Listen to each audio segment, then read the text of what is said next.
Hello everyone and welcome to Andy's Shed Live.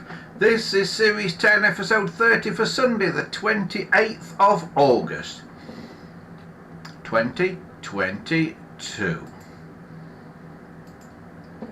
Hello there everyone, I hope you've had a good week and welcome to another Andy's Shed Live. This is the last of Series 10, but we will be back a fortnight from now. No show next week, but we will be back in a fortnight's time, so you've not got a massive amount of time to wait before we are back with you once again. I'm just going to get things running on my phone so I can see the chat,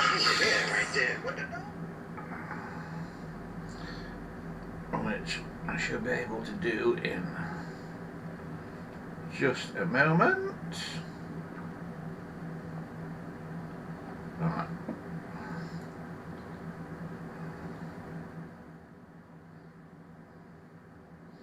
There we go. So who have we got in the chat tonight? If I can read it. Cracky. Is this chat getting smaller or is it just my eyes? We've got Penfold, we've got Wesley, we've got Miguel here tonight. The O song, yes, the O song with the funky bass line is what was on earlier. Right, where can I put that? Where do I normally put that? I can't put it where I normally put it because where I normally put it's not there. Where do I normally stand that? Somewhere in there, don't I? Right, that will do, I think. Right, we have got a lot on tonight, and we're going to rip through it fairly quickly tonight, I think. But I will start by doing a bit of our normal housekeeping. Remember, we've got a website, andyshed.coldpress.net, which is due for a major update. Of course, I just never get around to it, to be honest with you. That's my problem, I just never get around to it. But we have got the website there, that's got the contact us page and things on it if you want to see that. And we've also got the old forum, gpotelephones.proboards.com is a forum. If you want to have a chat about anything telephonic related when we're not on air, you can do it right there. Right, okay, we will crack on, shall we, and see if we can get it all going. Right, I've just got to turn that off top chat. We've got it on top chat instead of live chat again. I'm going to move that because I can't read it there. I can't see it. Oh, my eyes. I've not got room to put it there. Alright, where can I put it now? Stick them up there. Stick them there. And let's see if I can wedge that there in a minute. Right.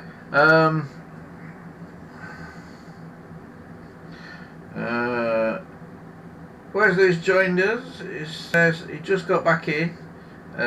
He took advantage of the late start to get the washing in. Cool. You get all the glamorous jobs there, Wesley.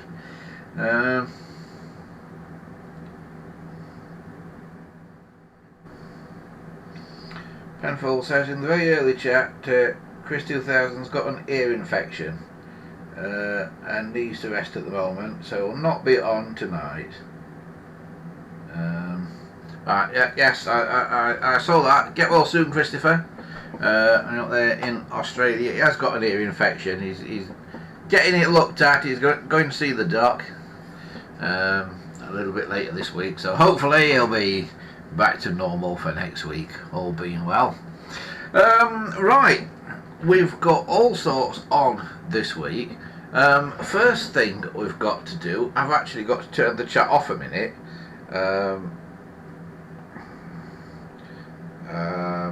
Here, because I've got to put my little mobile camera thing on. Right, see if this works. I'm going to take this phone out of this thing to do it, which should make it a little bit easier. Because I've theoretically made the mobile camera work. Is it going to play? Yes, it's playing ball tonight. So, right. So when I transfer this, you should, all being well,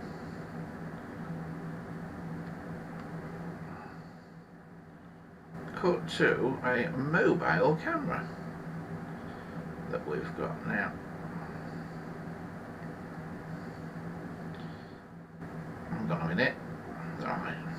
This is going to look a bit fuzzy at first, but don't worry, it will get better. Right, just bear with me 1 second. 1 second.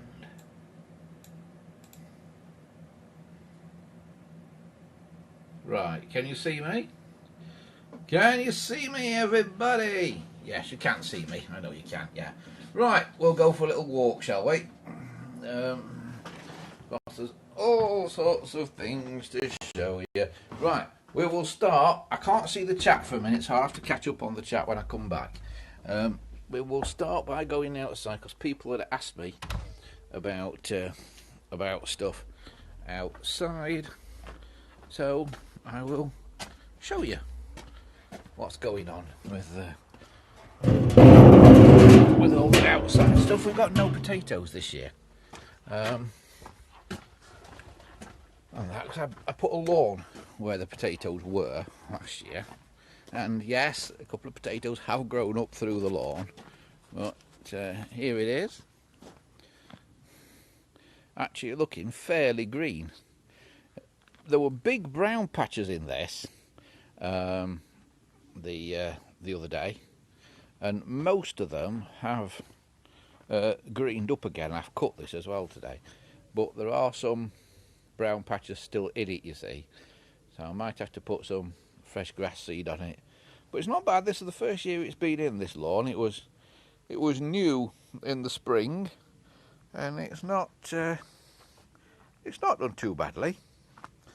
And if we go this way into this greenhouse, you can see all the stuff growing in the greenhouse, and it really is like a jungle. It really is like a jungle. These are peppers. You can probably see the peppers on them there. That is a chili pepper. That is a bell pepper growing there. These over here are peppers as well. This is a different sort. This is a chocolate pepper. There's some that are right there on that one. You see, it's called chocolate pepper because it has these little chocolate coloured peppers on. And then we've got my famous yellow tomatoes that you can see here. They don't go red, they stay yellow like that. I've grown these for years and years and years, these yellow tomatoes. They came in a packet from the pound shop years ago.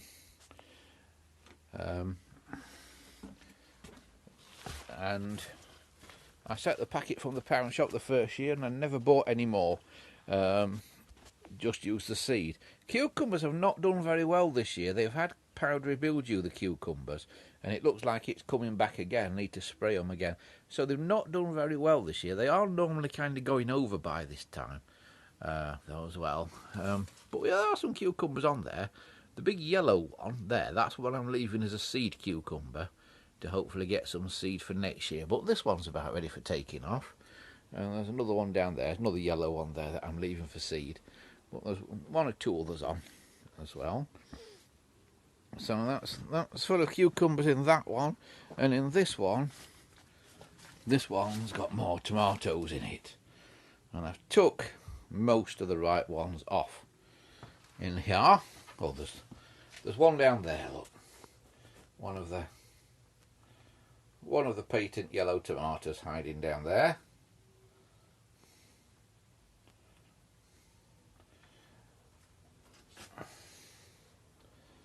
So this is the new greenhouse that I put up sort of middle of last year. It's all got shading on it, I've got whitewash on it at the minute, to try and keep it a little bit cooler.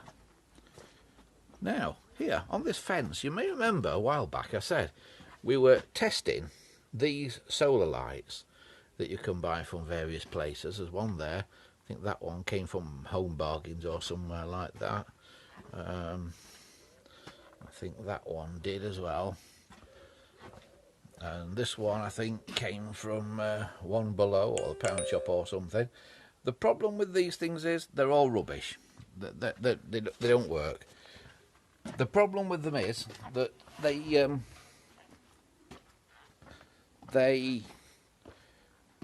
batteries in them don't get enough charge in a day, or the batteries aren't a big enough capacity to keep them on all night. They work for a couple of hours when it goes dark each evening, but after a couple of hours they don't work anymore. So it's a bit of a git really. Right, so that's what's happening in the garden, because I know some of you like to know. We will now go elsewhere, because I want to show you this. This is a new project.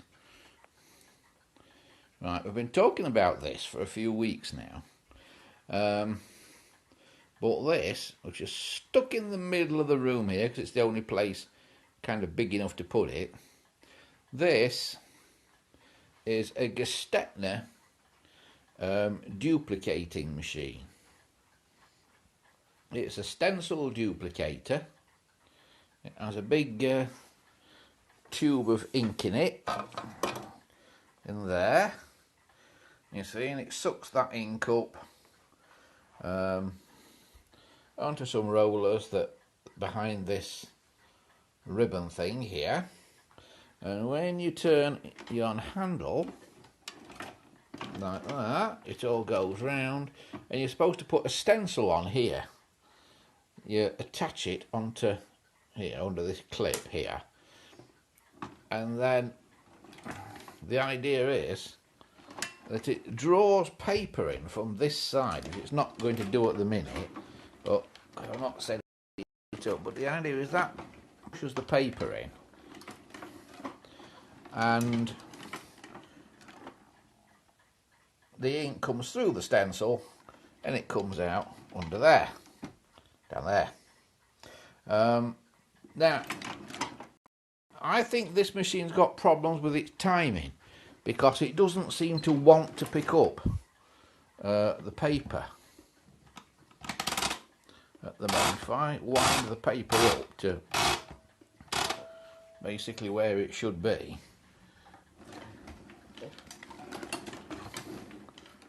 that's stuck for some reason. That was a bit of grease on that one because I've greased it. But you see, it just doesn't want to play the game.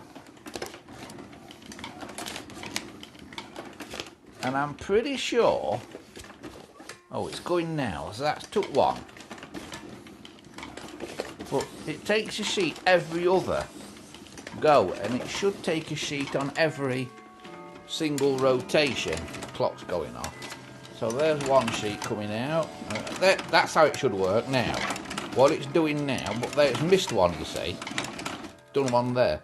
So there's something about this not working entirely as it should.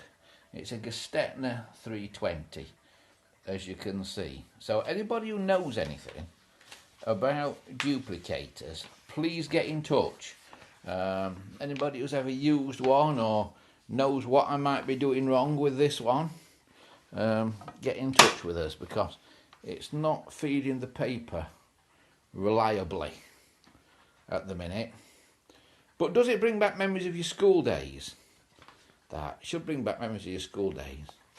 I remember them in the schools and things. Gestapna duplicators. Right, so that's that. Told you it was going to be busy, this one. Let's put that in that bit of paper with that bit of gunge on it. They're very messy machines, duplicators. They are very, very, very messy machines.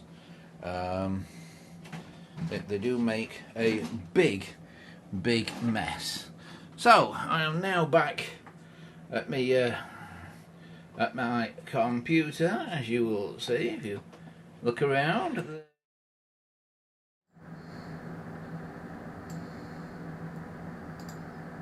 And we're back. At least I hope we're back.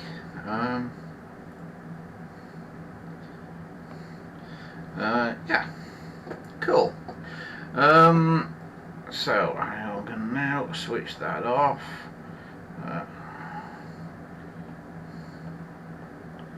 Yeah, and I can catch up with what people have been saying in the chat, hopefully, in just a second.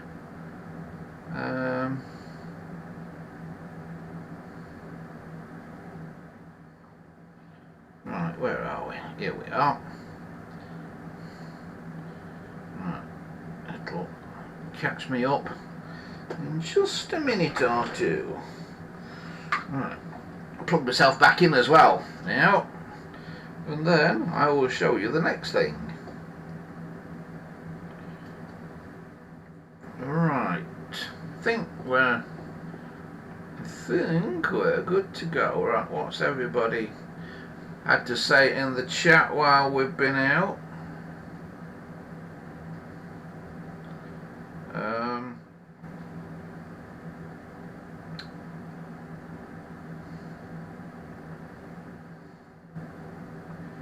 Penfold says, what age is the duplicator? Good question, Penfold. I think 60s or 70s, that one, but I'm not entirely sure. But I think it's kind of 60s or 70s. It's that colour, it's that sort of browny grey colour that office furniture was at that time. Like the phones, like the two-tone grey phones that go a bit browny. And like the filing cabinets you can get, you know, all office furniture was that sort of browny grey colour at that point in time, wasn't it? 60s into the early 70s there. So I think it dates from somewhere around there.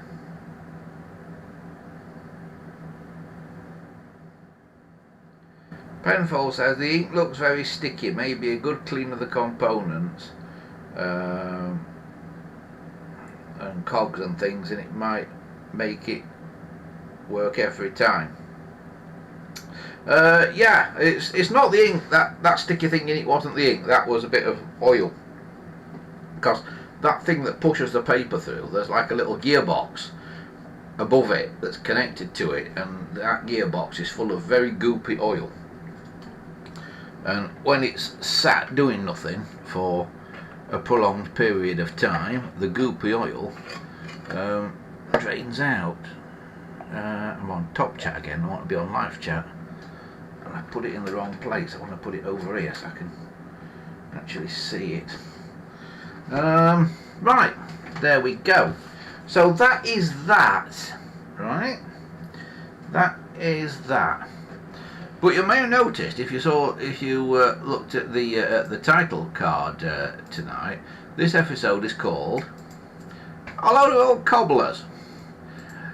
Why is it called A Load of Old Cobblers, I hear you ask? Well, I've rescued something from a cobbler's shop. I rescued a couple of phones that have come up on eBay, and apparently they were used between a cobbler's shop and a cobbler's workshop for internal communication. These phones. Now, what sort of phones are they, I hear you ask? Are they 706s or maybe 746s?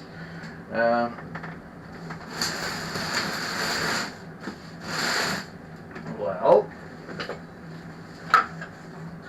not exactly, no. They're not 746s. They're not 706s. They're 121s. Right. This is a telephone 121. If I can get it under a camera. There you go. There it is.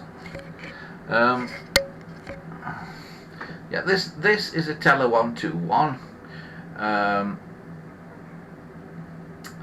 They came out in the 1920s originally. They do have provision for a dial. This one has had a bit of, I think actually hard leather from the cobbler's shop stuck on over the dial hole, because these phones should have this as their wiring diagram.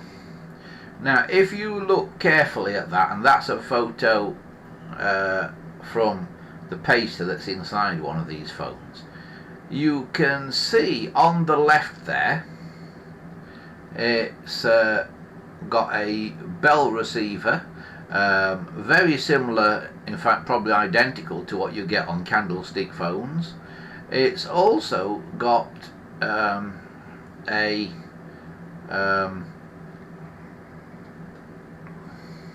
transmitter that is like you get on candlestick phones. In fact, that is still here if you look at it, although it's been swapped for a 1930s design one, like on a 150.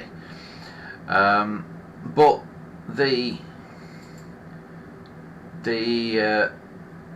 receiver that you can see on the left of the image there, that should be like you get on a candlestick, that's been changed for one of these, and where the receiver should sit, they've cut a hole in one side of the hook, so you can hang that on, and that is only just heavy enough to pull that hook down. It's not very heavy enough. But what these are, I think these are quite interesting themselves. These are watch receivers, sometimes called mother-in-law receivers. Common on French phones, not so common on British phones. I've got one for a 700 series phone, and it's the only one that I've seen basically. But these are Bakelite era ones, but they're not Bakelite, it would appear, they're brass. I mean, the front is Bakelite, but the back is brass. So this is not really a thing that should be a part of this phone.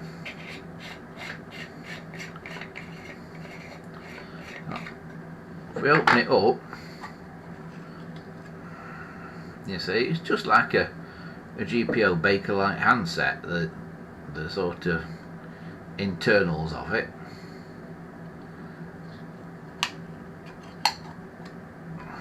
But so it's been modified for use in the cobblers as an internal phone in the cobblers. So it's all definitely been modified, and if I can move the camera a bit there, when I open this up you'll see it bears no resemblance at all in terms of wiring to what's on that paster. Here's the little paster I took a photograph of. That's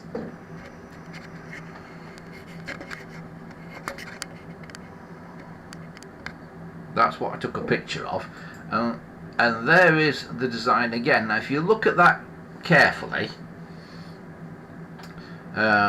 we've talked about the bell receiver, we've talked about the transmitter there. You can see the bells at the top of that image there. What I like about these old paster labels is they used to draw things out as they actually are.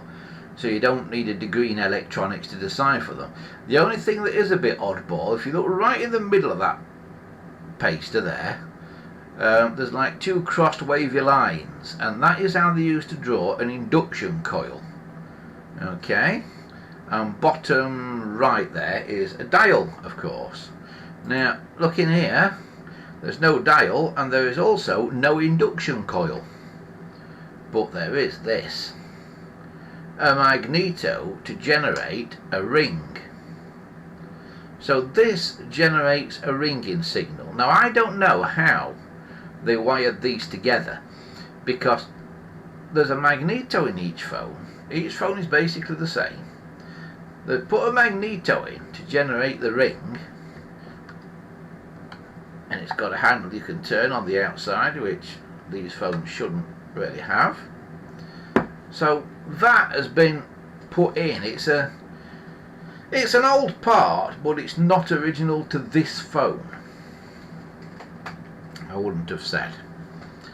But that generates the ring. What generates the speech current? Where I would expect there to be a little 9-volt battery or something going somewhere, but where did it go? There are some cut wires and that, but we've got no idea where they went or how it worked. So I think I'm probably going to try and put these back to being proper telephone 121s. So take out all the non-standard stuff, get the bits that are missing, and have a go. And what I'm thinking of doing, I've got quite a lot of chassis for Bakelite era phones, for 300 series phones. So I'm wondering if I can use one of the induction coils from a 300 series phone to put into one of these. I'm wondering if that will work, but I'll just let you have a look at that diagram again. So what does everybody think?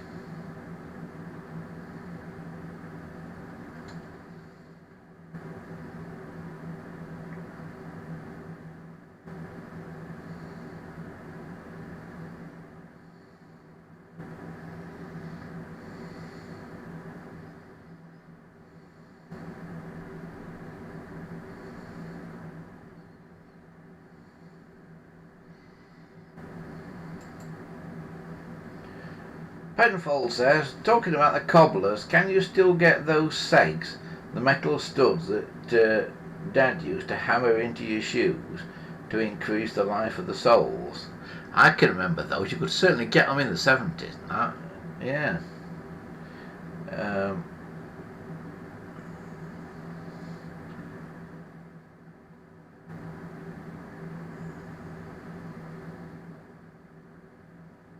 Miguel says this phone probably used two batteries in a wooden box. Yeah, they probably did somewhere, but it certainly shouldn't have had a battery, because unless I'm missing something, a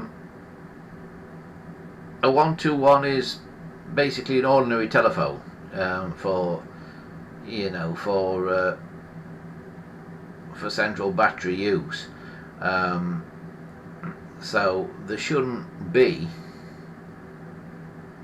a battery anywhere in it, really, but there must have been when it was in the cobblers, as we say, because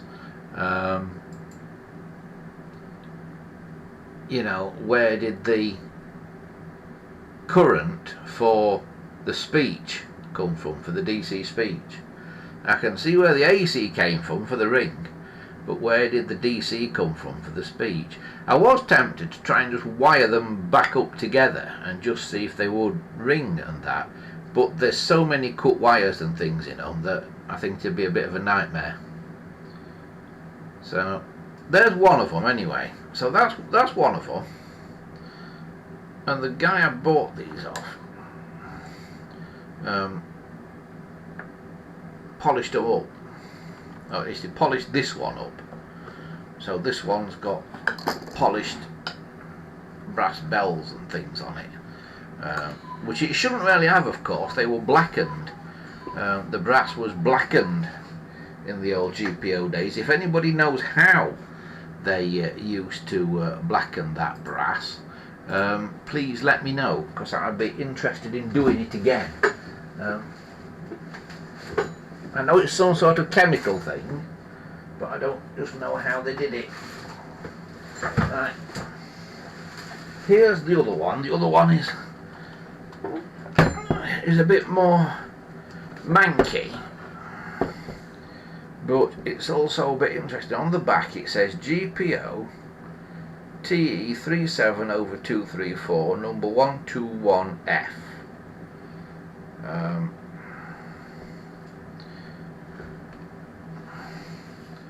So here it is. Now you can see the cap's missing off the front of the transmitter on this one.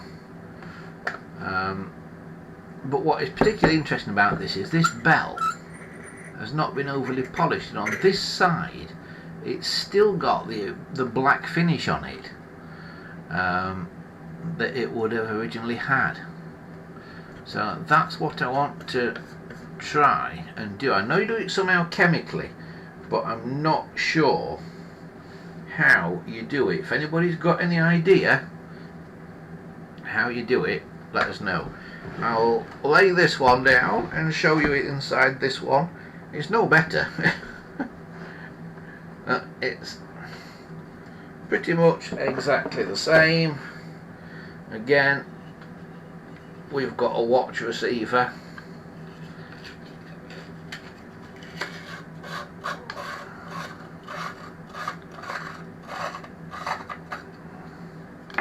With a rusty diaphragm. Well, this one is a bit rusty inside this one. I'd have to see if I can clean this one up a bit somehow. That diagram is not entirely flat. Oh, there's some yellow writing on that one. But yeah, that is another watch receiver that's been used instead of the old candlestick type one. But again, it's the same. Again, this has been cut. It's such a shame that's been cut. See, that is black as well. That is black and brass on this one as well. I don't know if you can see in there, but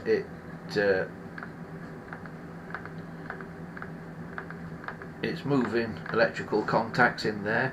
But all this wiring, all this modern or modern-ish wiring, you see, it's just everywhere.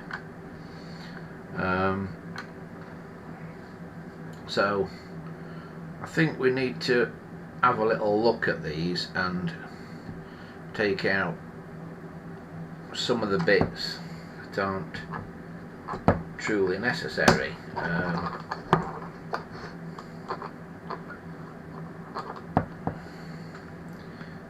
So yeah, we need to get the magnetos and things out of them, I think. So that will be a project that we'll be doing over the next few weeks, whatever, weeks, days, months, years. Yeah, that's a project still to be done. So I'm going to screw this shut. There. We'll stand it up. Again, it's only just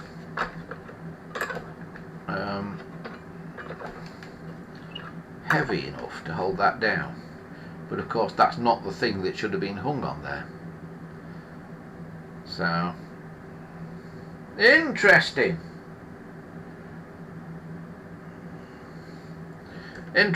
Two interesting phones. When they're restored, they'll probably be worth a couple £100 each. I bought them £100 for the pair, but there is a lot of restoration work to do on them. Penfold says, would there have been a central battery on the internal cobbler's exchange to provide the DC? That is a very good question. I don't know. Perhaps he did. Perhaps he had a separate battery box somewhere. The lady I bought them off, the cobbler, was her granddad. So we're going back quite a way, because the lady was sort of middle-aged. And the cobbler was her granddad. So I'm guessing we're probably going back to the 50s, 60s, 70s era. Guessing they probably fell into disuse possibly in the 70s. But yeah, they're just a nice thing. Boxers are wooden. There are various types of hardwood they used to use to make these boxers, and a lot of these telephone 121s were actually converted from Belsat number ones. You can often see the old code number on the back, sort of crossed out. This particular one doesn't seem to have it. This must have been a new one, you know, when it as a 121. But they used to use different hardwoods to make the boxes, or whatever hardwood they could get hold of at the time. I'm not sure what the varnish is. It may be shellac. We can probably test that and find out if it is shellac. There is a way of testing that, which, if you just bear with me a minute, I will show you how we test the shellac. One moment, please.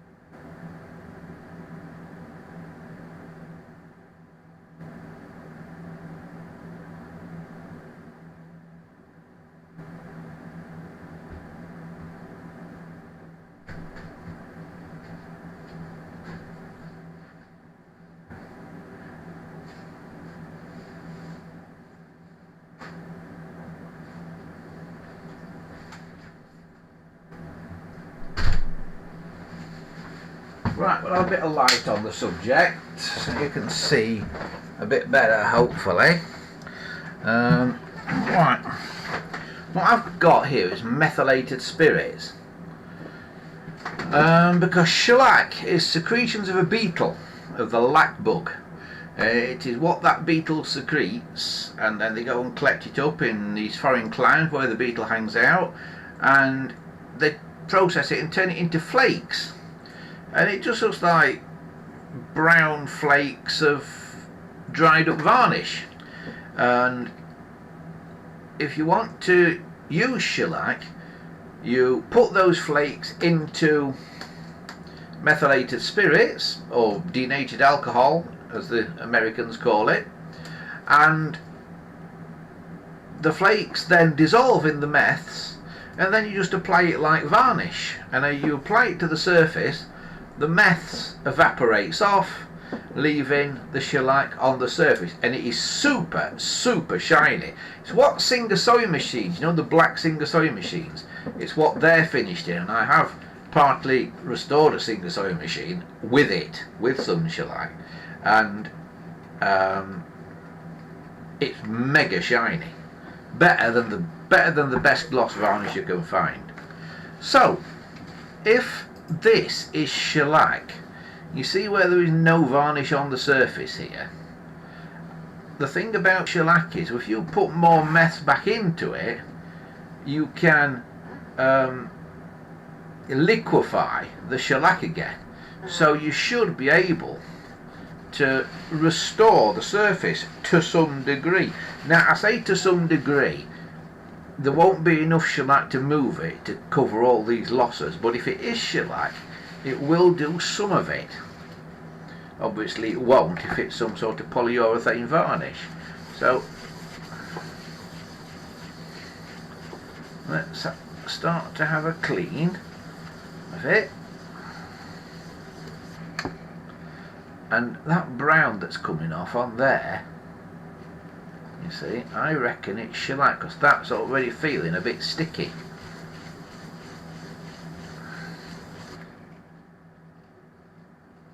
To me, that surface. So, I mean, some of that will be dirt, but dirt is generally black and that is brown. So I have a feeling it is shellac.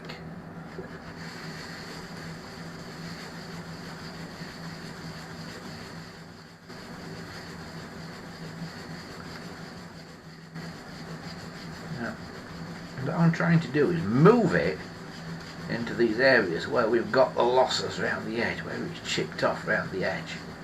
So there's all these bits on the edge here, you see. And can you see they are already going brown? I mean, I know it's wet at the moment, but can you see it moving some of it? See, that is less noticeable than that. Can you see the difference in the colour there? So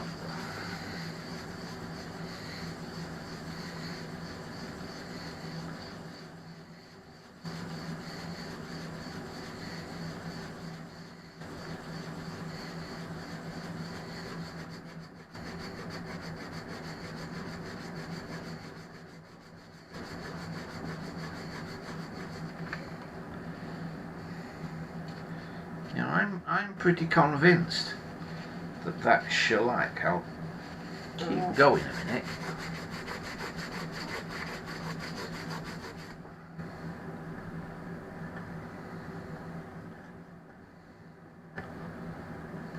Now that there,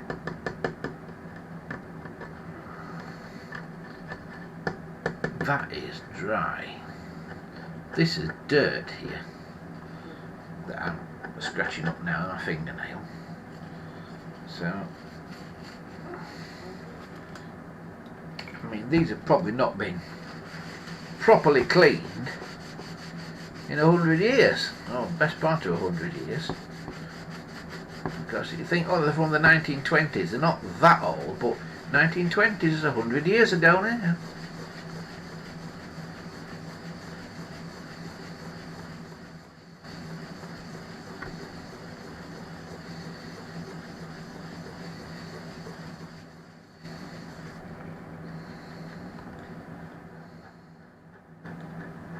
That, I think that is I think it's shellac, because this, I think, see, it's coming up brown rather than black. I think that is the shellac actually going sticky, so you can rub it off. Because if I do that, you see, where I scratched it up, it disappeared. So I'm pretty sure it's a shellac surface, and if it is, that's good, because we should be able to do a really good restoration on that. How are we getting on in the chat? Penfold says some long line phones used to use a local battery to connect to the exchange before the power was all supplied from the exchange. Yeah, they did, didn't they? They particularly did that in America, in places in America where you know, they're miles from anywhere. They did particularly do that there.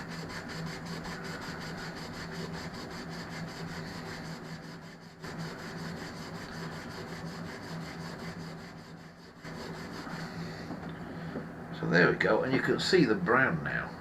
coming off. See that? That is the brown shellac varnish that is coming off this foam there.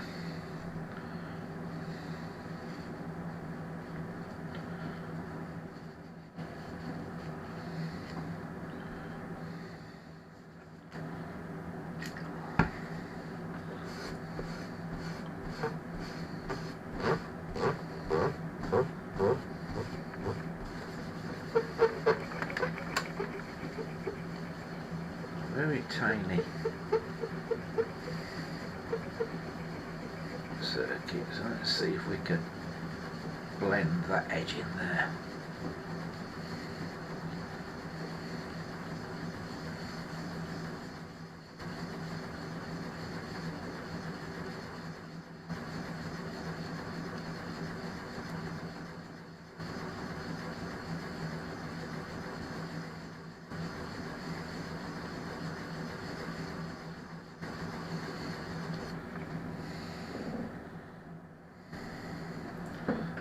Go.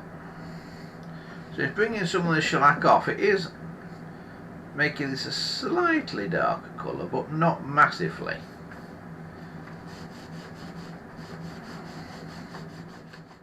There's a lot of dirt on the surface as well still that needs to come off. There you see, look.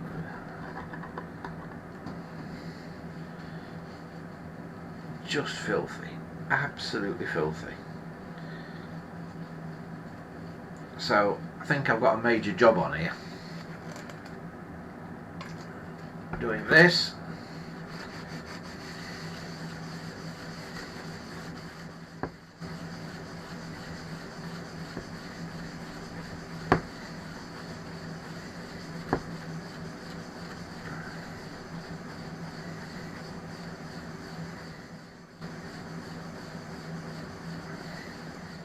Should also go a slightly lighter colour where I've rubbed it, because obviously I'm taking some of the shellac off by rubbing.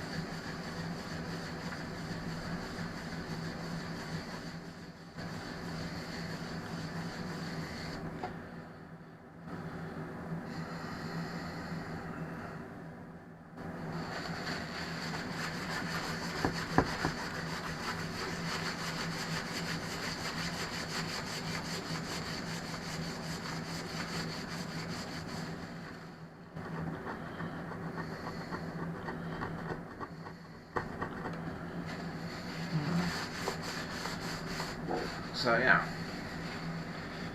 So if I put some fresh shellac over that, it will probably restore quite nicely. I would have thought.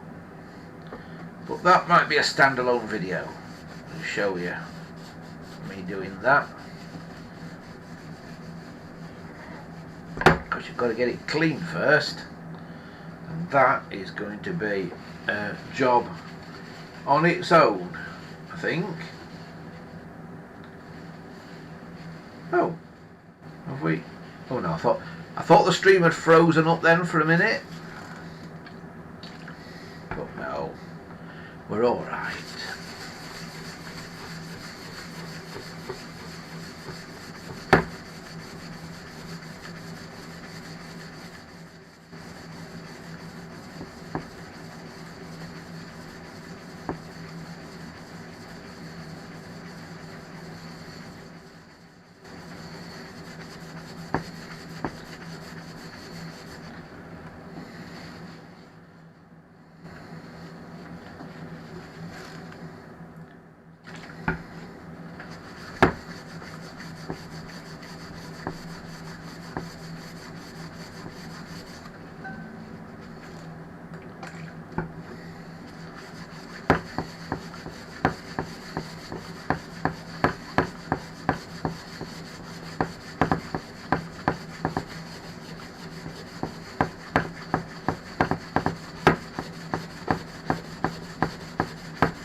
something's coming off.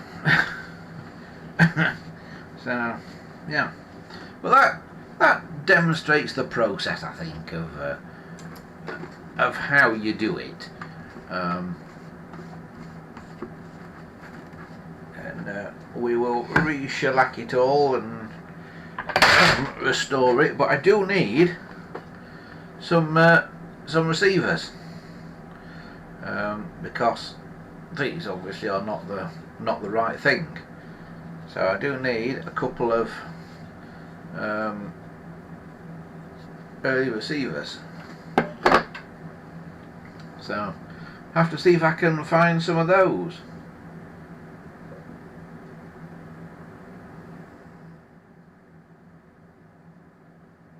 Yeah, it says, looks like these phones were modified, not by the GPO, but someone who knew how to make them work as an intercom. Battery powered, and the ringer would probably ring both bells at once.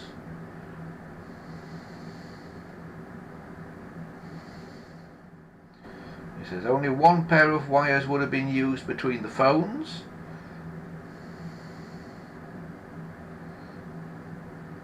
So, yeah, I agree with you. Yeah, I totally agree with you. Just one pair of wires. Unfortunately, there seem to be three sticking out of this particular phone.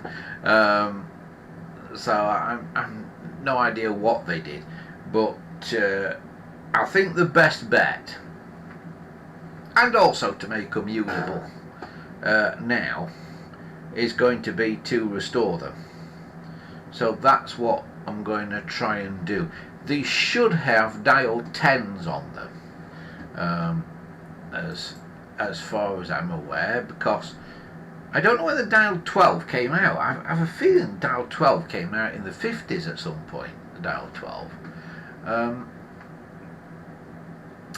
But these should have a dial 10.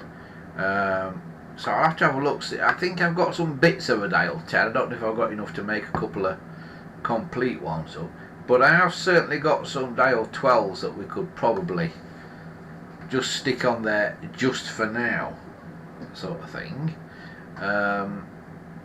Because in the world of telephone restoration these days, you have to sort of work with what you've got. So I've got various phones that have got bits on them that aren't quite right, but it makes them complete while I look for the bits that are right. Gambo's made it. It says, I made it. It says, I was being fed and watered at my Mars. Excellent, Gambo. Hope you're all refreshed now then, fed and watered and whatnot.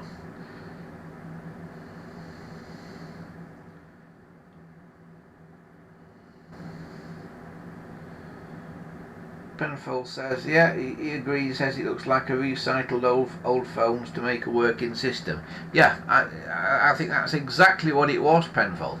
I did ask the lady. I said, I did, when I picked them up, I did say. She said they were in her granddad's cobbler's shop. I said, was somebody in the family a telephone engineer? And she said, well, I don't really know, but it might have been my grandfather, she said, because as well as being a cobbler, apparently he was one of those people that tinkers, what we will now call men in sheds. It was one of those, like many of us are here, and we think he probably did these modifications to these. That feels a lot smoother there now. I mean, it's gone back light again. Actually, it's not moved much of that onto here, but it has moved some. But it's not gone as sticky as I would have expected it to go. So that's interesting. I wonder if the original is some sort of varnish, and then it had a layer of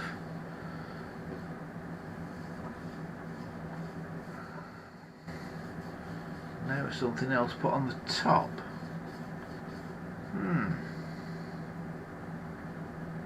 It's interesting, that. I think what we'll do is just take it all off and get it back down to the bare wood, and then just refinish the whole thing and make it very, very nice and shiny again. But they're very well made, these boxes. At the same time that these phones were listed on eBay, there was another one that was more complete that was listed on its own. Again, it was listed for 50 quid. But the box wasn't the original box, because when you looked at it around the edges here and that, it wasn't quite a square, you know, it was a bit roughly cut. And when you opened it, try and open this one again to show you.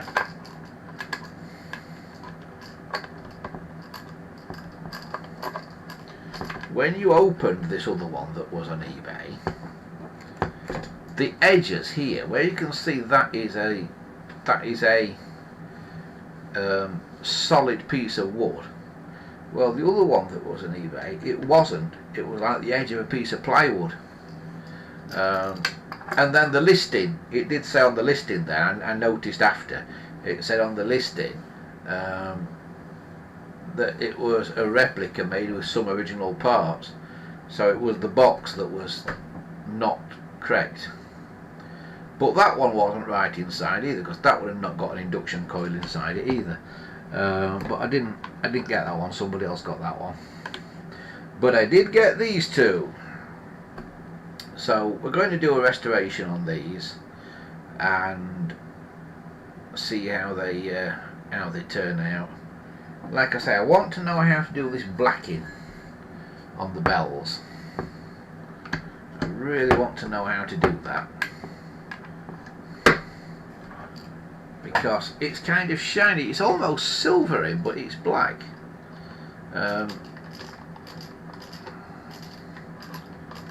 It's very interesting.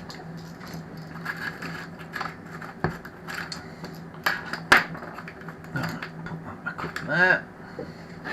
Cool. Right. There we have it.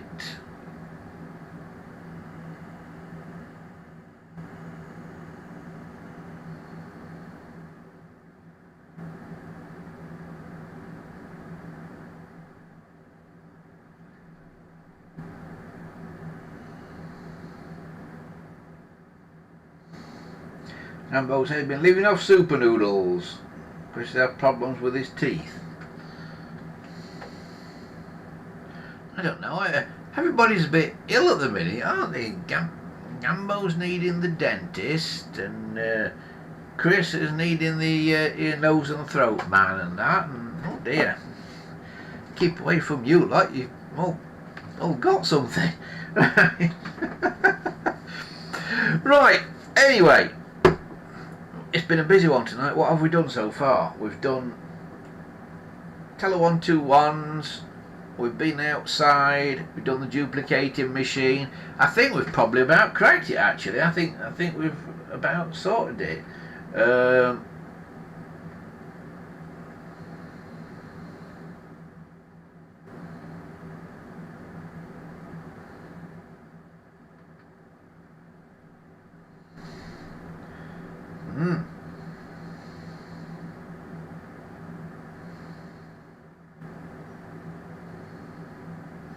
Where's this? I'm sure there are automotive restoration places that do chemical blacking.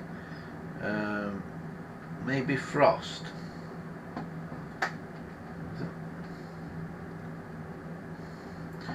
Right, yeah. Well, then you can buy kits to do chemical blacking, but it doesn't seem to have this shiny finish on it from what I've seen of them. So I don't know. It's an interesting one. I'll have to see. We'll have to, as I dismantle things. It's got wobbly bells, this. As I dismantle things, it more will probably come to light as to what we what we need to do. But I'm quite interested in these watch receivers, because I can't think that I've ever seen a 200 or 300 series phone with a watch receiver, which is what these are obviously made for. So they're fascinating in themselves. I wonder if they're quite rare. Bakelite watch receivers. Right, okie dokie. I think we've about cracked it. Yeah, I think that's about it. Penfold, Gambo and Wesley are talking about Gambo's trip to the dentist in the chat. Oh, Dominic's returned, back from his trip to Birmingham. Birmingham this week. It was Scotland last week. Gets around a bit, does Dominic?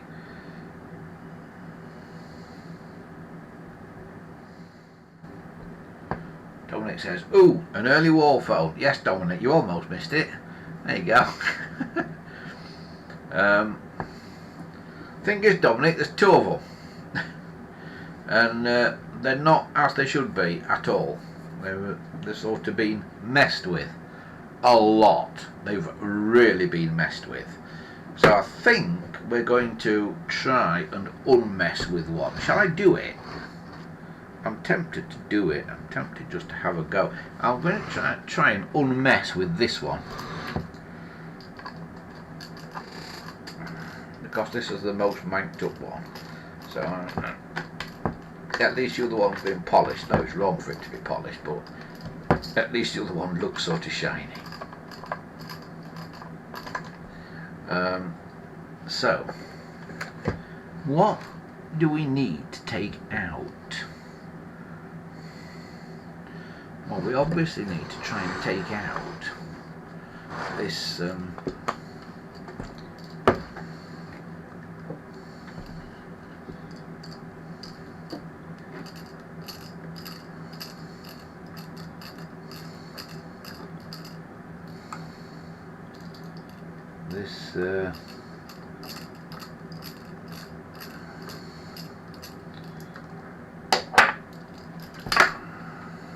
this dynamo ring generator, whatever you want to call it. So there's the little handle off the outside. I mean, this is an old part, but it's not right to this phone.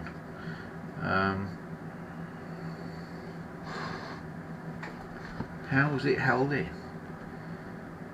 Somehow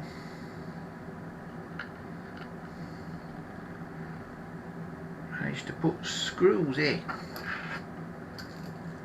inside the thing. How did they manage to put a screw in there?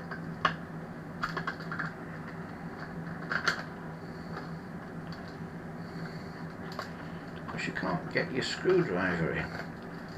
Although the screw's not in very far, I'll grant you.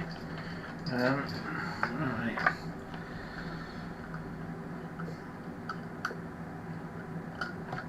That's one out.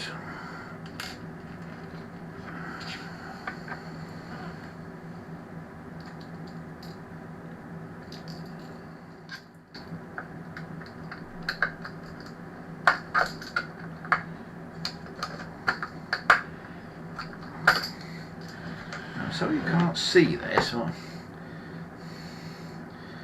it's quite tricky to do.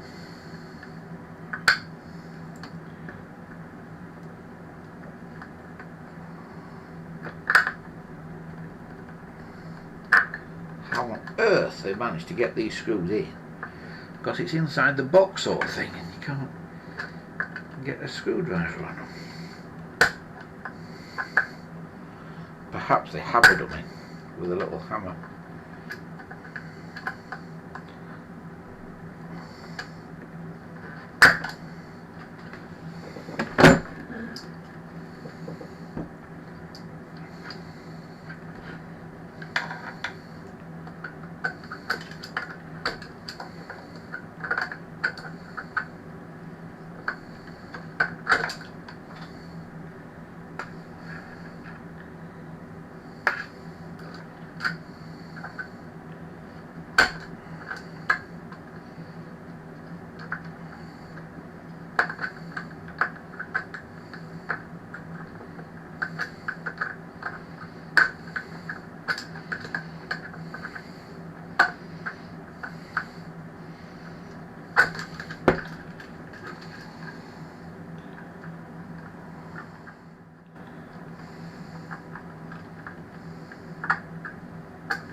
this does not want to come out. There must be an easier way. Hang on a sec.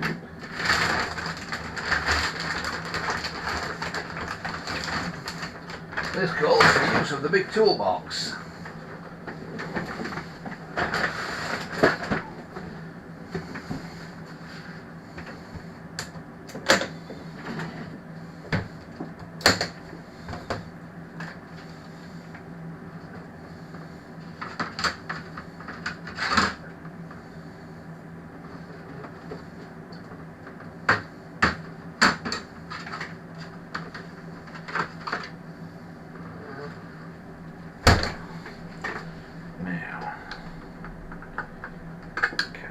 Get this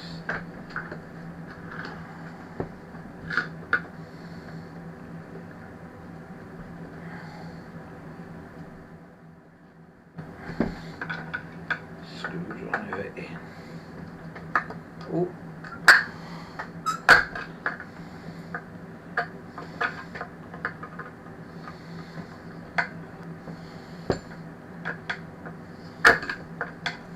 I'm in my own light, that's the problem. See, that screwdriver slips off every time because you can't get it.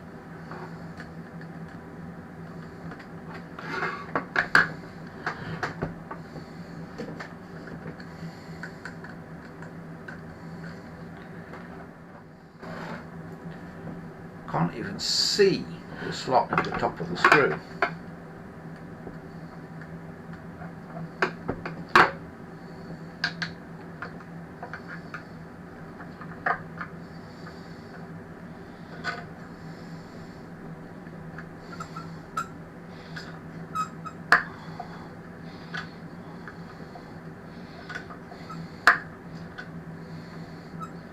Oh, it is going.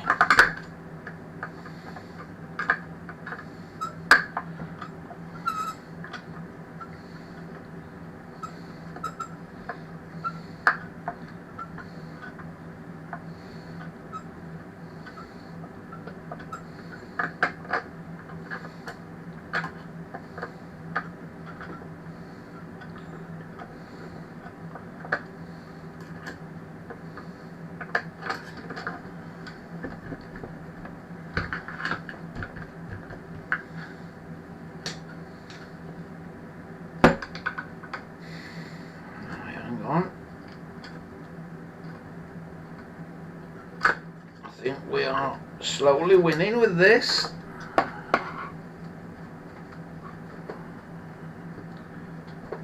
I think. Stay tuned for the thrilling conclusion. Crikey, this is quite a long screw. Blimey! Look at the length of that they put in. No wonder trouble getting that out. Right, twice the length of the other one. Right, now there's one more, but this one looks to be in from the outside. So let's have a look underneath. Oh yeah, I do believe that's it there. So this one should be easy. There we go.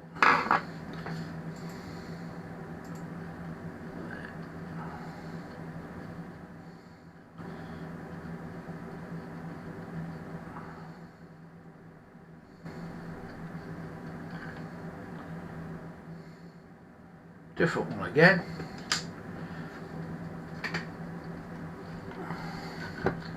And now this is all mobile.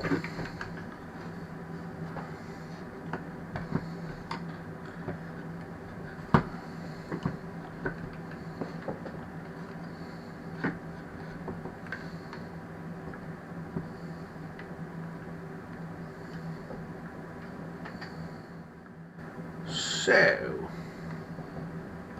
oh, looks like I may have found a bit of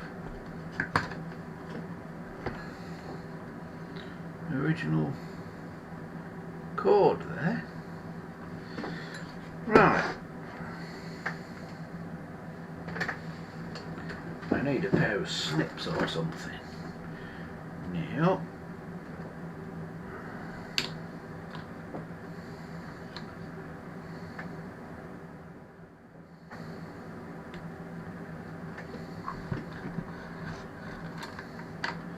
there we go, just snip 2 wires and that is out.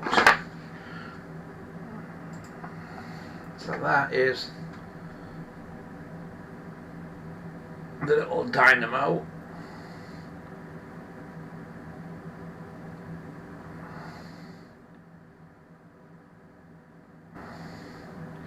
That generated the ring, so I'm going to put the handle back on that so I don't lose it, and put the screw back in as well.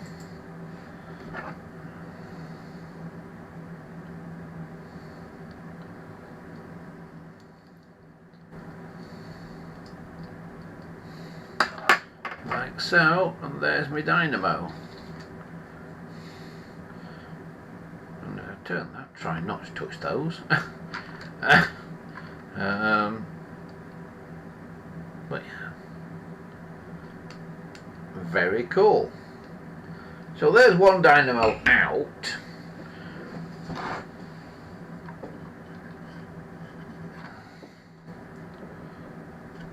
So that's left us all sorts of bits of terminal thing in the box.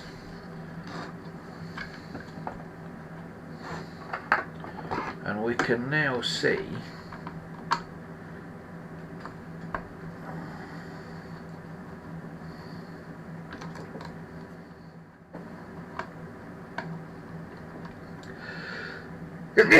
excuse me, some of the things that were on some of these terminals. I mean, that was just looked like an original bit of wire, that. But I think we've got to just take the wiring out and start again, going from that wiring diagram. So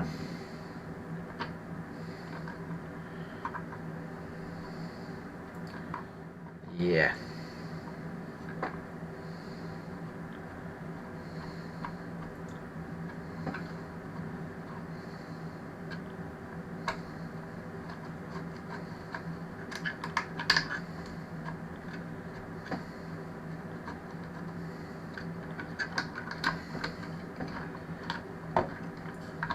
So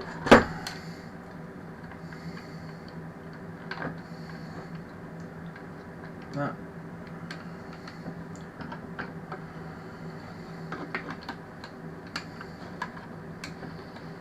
bit of old guff goes up there onto that.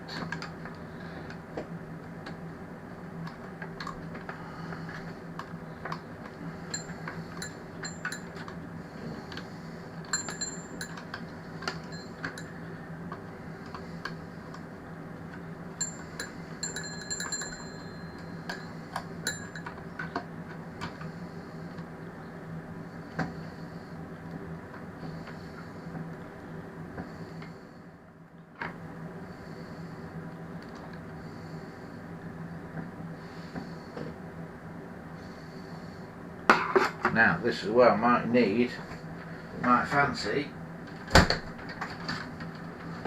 GPO grabby screwdriver, if I can make it work.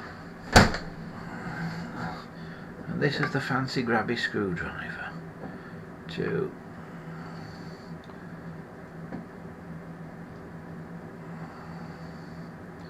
put that in there. Then you do it like that.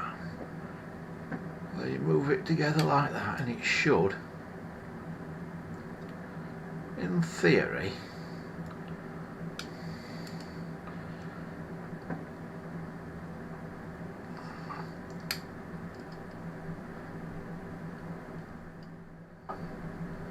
grab the screw. Can you see this? This is what it should do. It doesn't work, I tell you. These grabby screwdrivers are useless, they really are. They're the most stupid idea. You're far better with an normal screwdriver with a bit of blue tack or something on the end.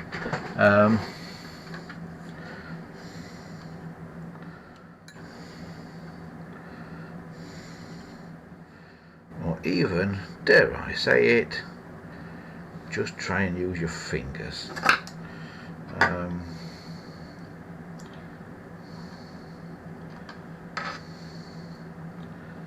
Again, I'm working completely in my own light. And I'll tell you something, my eyesight is failing rapidly. It really is. I've really noticed my eyesight has really gone downhill in the last couple of years.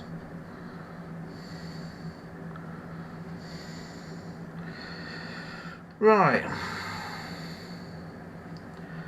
We're getting rid of some rubbish now. That is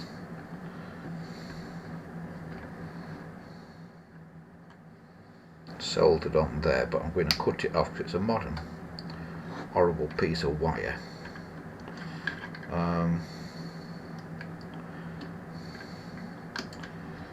That can come out.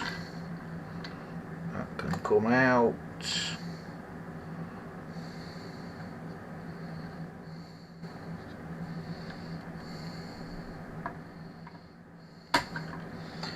A green there that don't go anywhere. A bit of black there that doesn't go anywhere.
Right, so this is going to be quite tricky when it comes to put the wires back on, because they're not easy to get at.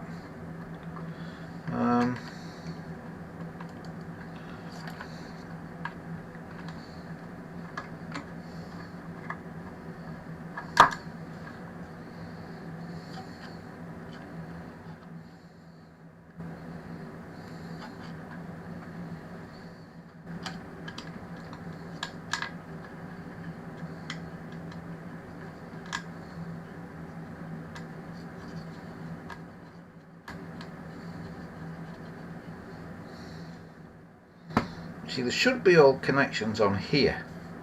Should be 5 connections like these down here, on here, and there's 2 missing in down here as well, because you can see the holes where they were. But I'm wondering if the two that are missing down there are the two that have been put sideways on just there.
That's going to one.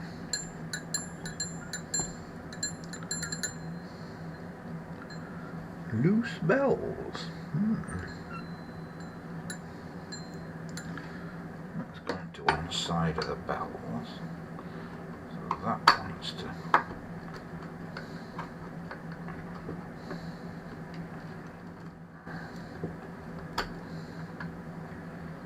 come out, really.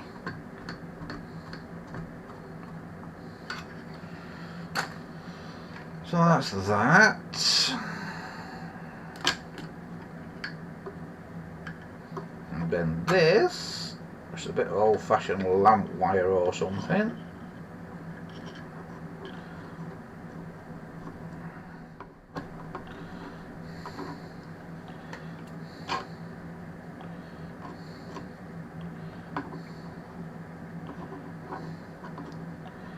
This is what the watch receiver is attached to.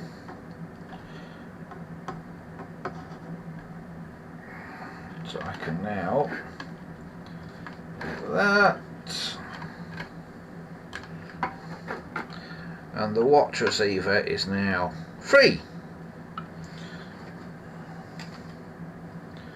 So that's that.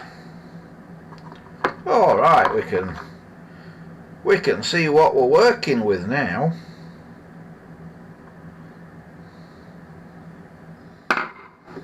So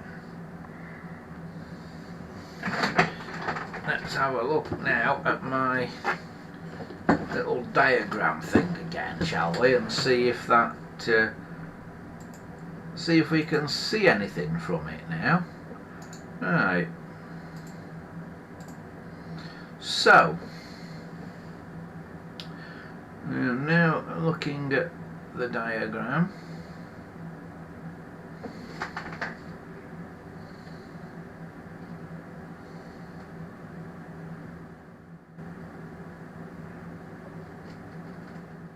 And all connection points seem to be numbered on that, but they're not numbered the same in the back of the phone.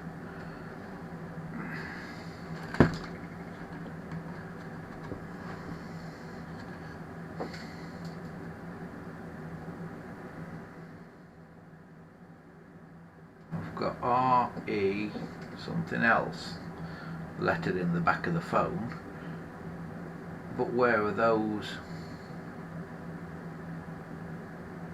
connect? Oh, they're there. I can see R and E in the middle. R, E, TR, L2 and L1 at the other side, and L1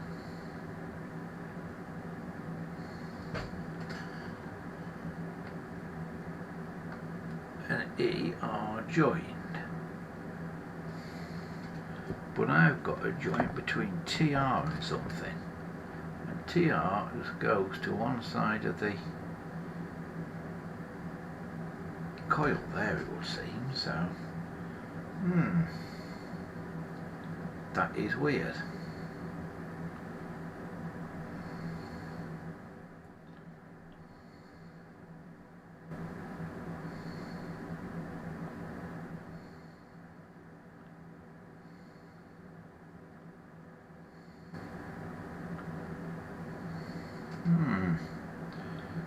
So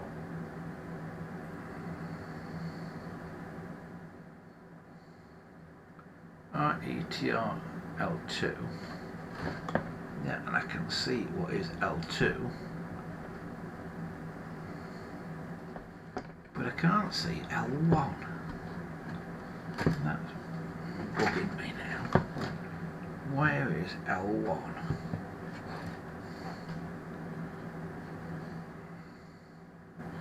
You see, I don't think these two here, I don't think these two connections are in the original place.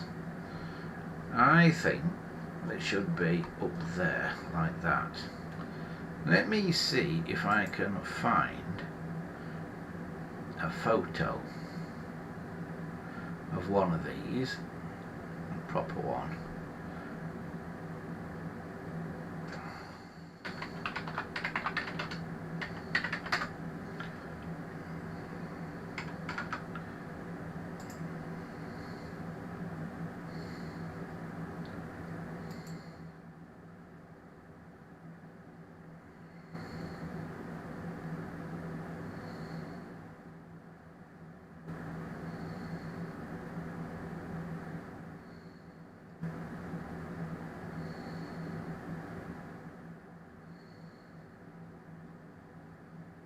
Right, there's one, but it's not.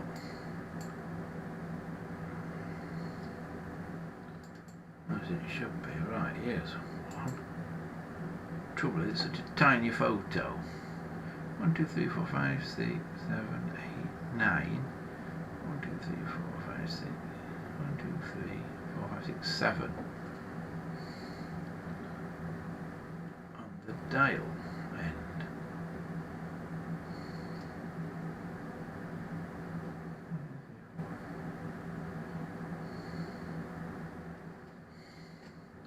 I think I'm going to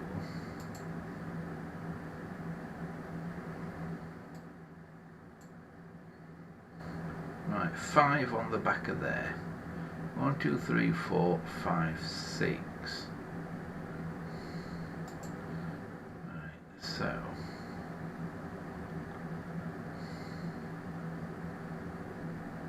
I've got a picture now I've found where there's 5 connections like these connections here, 5 on the back of here, and you can see the holes for 5 on there,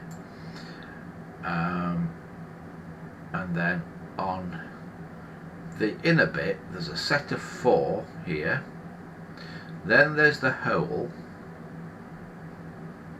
and then there's at least another 1 at the other side. At least 1. I'm not sure how many, but that's an earlier set.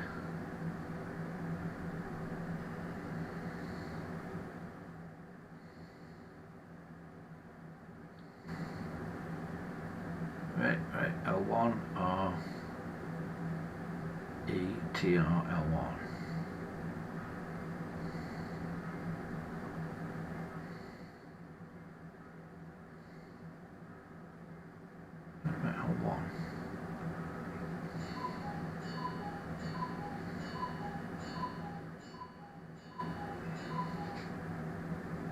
So this will be 1, 2, 3, 4, 5, 6. 1, 2, 3, 4, 5, 6. We think then.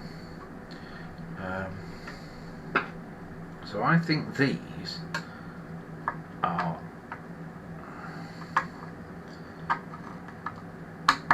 the wrong way around. I think they've been moved.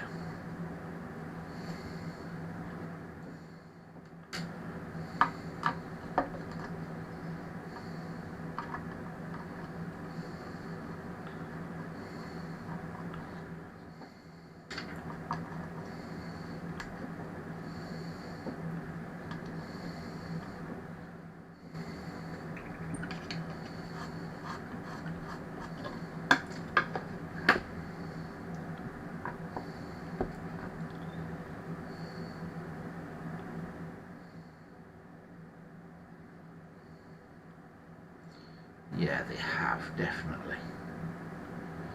You can definitely see that they should be that way up like that.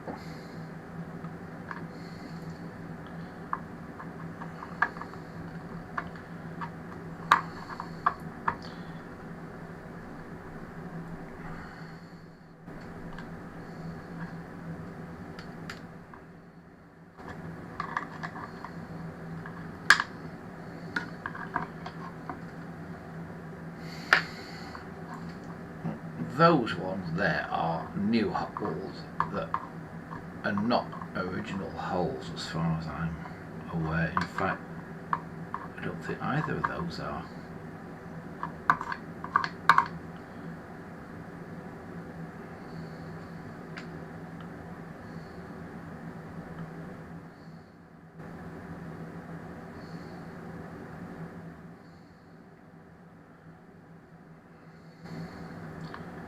I think that's an original.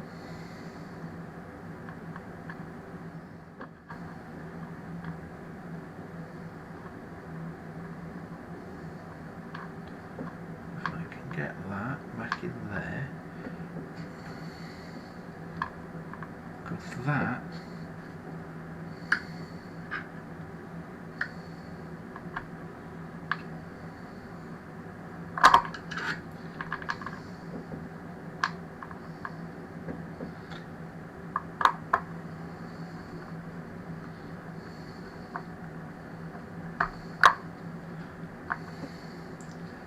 lines up sort of with the ones on the other side.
Also thinking it should be one of those.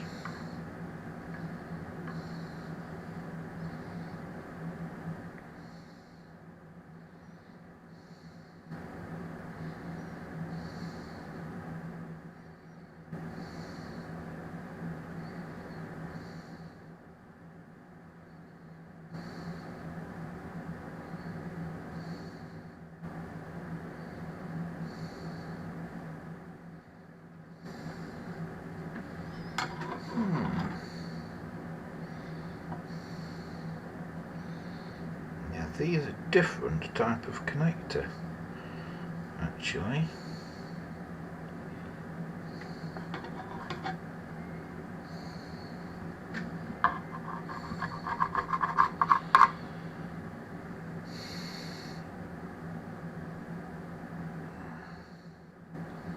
And maybe these should be sideways on, like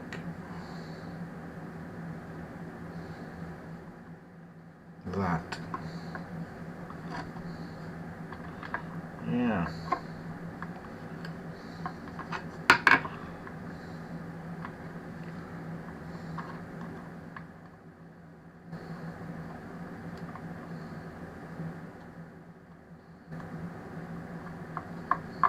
So put those back. Those.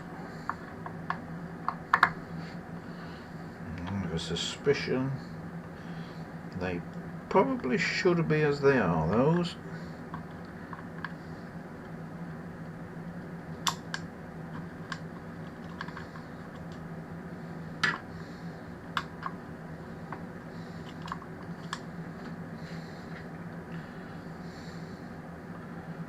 So, if anybody's got one of these Teller 121s, let me know and go and have a look, although there were different variations of them.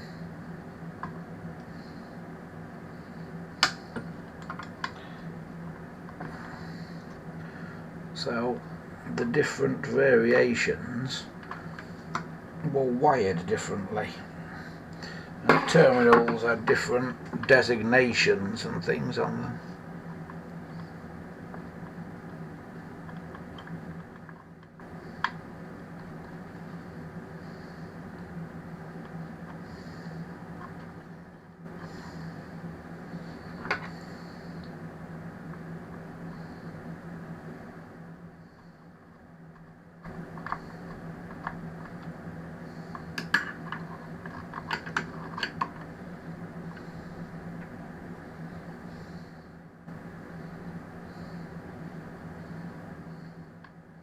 So I think some of these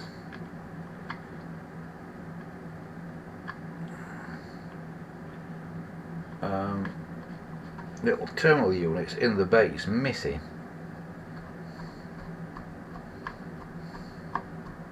I think I'm missing two of them. One that should go there and one that should go there. To make 5, because it should be 5 in a row.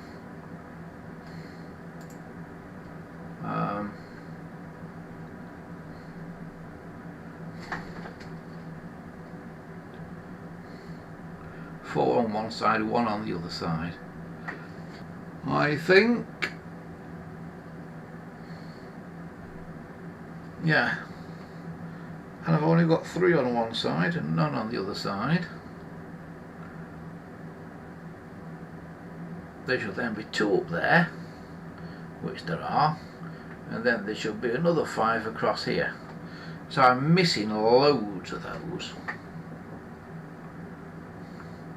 That one there should be there, that one up there should be there.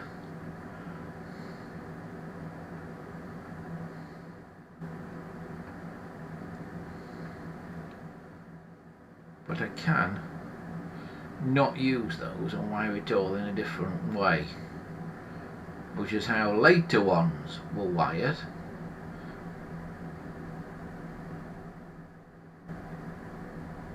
Which may be what I have to do anyway. So we'll see. But yeah, for now, for tonight, I think we'll call it a day at that stage. We've got it now basically back to its original parts. We've taken out the bits that shouldn't be in there.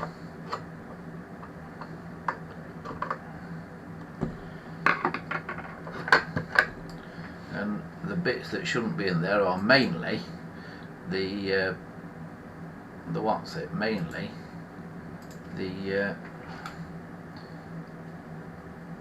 little magneto thing.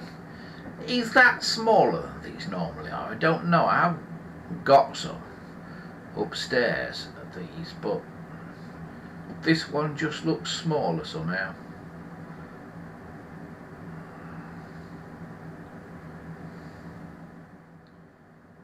I wonder if it actually generates, and no, I'm not sticking my fingers across it to find out.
Interesting.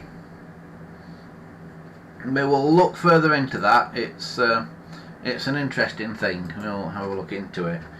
Right, that is probably about as far as we go for now. Let's just have a look what everybody's saying in the chat. I've not had a look at it for a while. Oh, Peter Blackburn's with us. Hello there, Peter.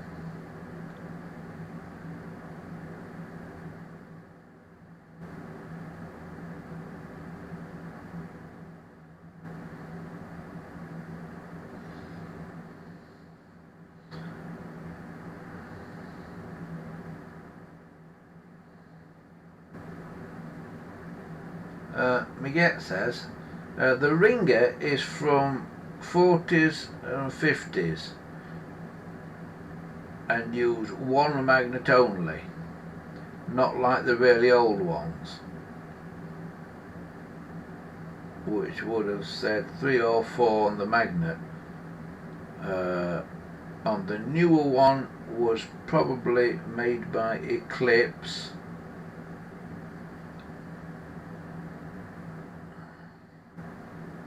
And of, I can't read it because it's written so blooming small. Penfold says failing eyesight happens to us all sooner or later. The question is to wear a monocle if it's just the one eye, or just splash out in a pair of specs if it's both.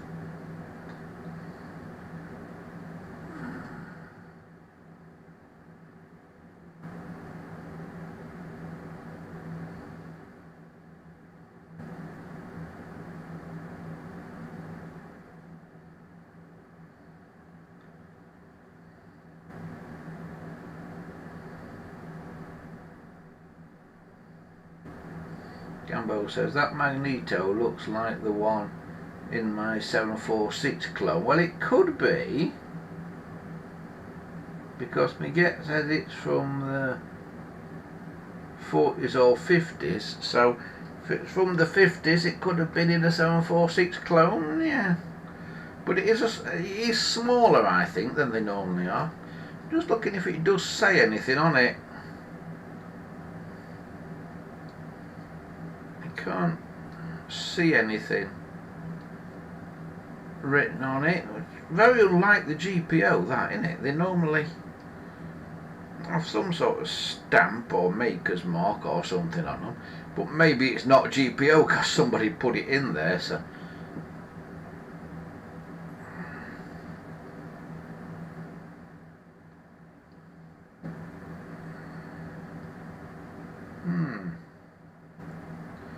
I don't really know. I've never ever took one of these apart. I have a feeling if you took it apart you might damage it because you might interfere with the magnetic field. But yeah,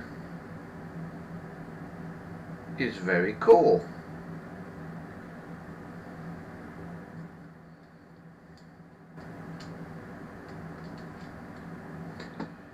No, don't say anything on it. Don't say anything at all on it, that. So, I shall have to do some research on these, I think, this coming week. I'll start putting my stuff away. Yeah, I will do some research, and when we come back in 2 weeks' time, the reason we're not here next week is because I'm at Hedge Windmill at their autumn tractor day with a stationary engine. So if you're anywhere in the area, this means you, Dominic, although you're not in the area these days, are you? Because we're not far from Dominic's house when we're at Hedge Windmill. Then pop along and say hello. We'll be there from about 10 o'clock-ish. Right, that is about as far as we go, I think, for today. Thanks to everybody for taking part and populating the chat and that once again. And if you know anything about these old phones, it's a telephone 121. If you've even got one, or whatever, please get in touch with us. If you know the email address, you know it. If you don't know it, there's a contact form on the website, andyshed.coldpress.net. That just saves me having to give the email address out on here so I don't get tons and tons of spam. Right, that is about it for now. Remember, if you like what you see here and you like what we do, you can become a patron and join us on Patreon. It's patreon.com/AndyShed is the address for that. But from me for now, that really is end of the line for this series even. We've got to episode 30. But we'll be back with another series starting in 2 weeks' time. 2 weeks from now, we will be back with another Andy's Shed Live. Slightly later time of 6:30 again as well in 2 weeks' time. Okay? So, have a fantastic week ahead. What's everybody suddenly saying in the chat? It's all suddenly jumped up. Dominic says, oh, might pop on the bus to that at Heege Windmill. Yeah, you've been very welcome, Dominic. He says, have a great bank holiday, everyone. We will try what's left of it. And we will see you all again in a couple of weeks' time. But from me, for now, keep those phones ringing, and we'll see you soon. Bye, everybody.